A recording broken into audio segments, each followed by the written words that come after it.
wanted to share something with you from my Bible reading this morning because, frankly, it's kind of a pet peeve of mine.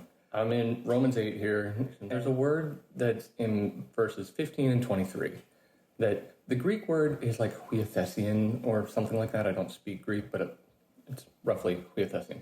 And it's translated here and in most English translations as adoption. The NIV calls it adoption to sonship. Like God takes us and he's adopting us into his family.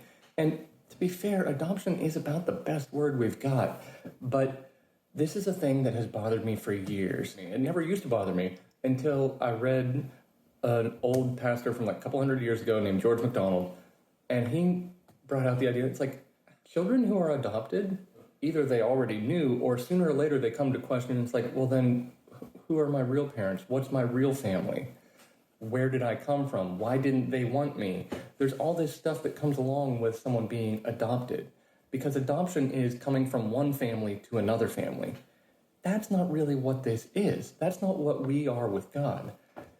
Unfortunately, it's just something, like I said, we don't have a better word for it, and we don't even have it in our culture.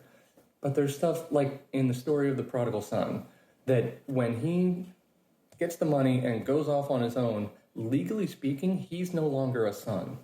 When he comes back, the father does all this stuff. He puts a robe on him, puts a ring on his finger, puts shoes on his feet. All of these are meaningful, symbolic things of him being back in the family, that he's reinstated as a son, as a full legal heir.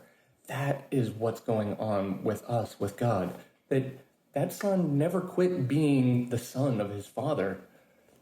It's just the relationship was broken. And it's when he comes back, he's restored in the relationship and given the standing, the status of being a legal heir, being part of the family again. And it's the same kind of thing you can see throughout the Old Testament in the idea of a redeemer, the kinsman redeemer. I think the Hebrew term is goel. It's when someone was like sold into slavery and then they can be bought back. Because when you're sold as a slave, which, by the way, is what a couple chapters earlier in Romans 6, he's talking about that's exactly what our status is apart from God, that we are slaves to sin. That's where we all start out. We've been sold as slaves. We were God's children, but we're enslaved to sin. But he buys us out of slavery and restores us, because a slave has no rights, has no inheritance. But when he buys us out of that and redeems us and brings us back into the family, that's what the huiothesian is all about. Yeah, adoption is about the best word we've got for it, but it's not really the same thing.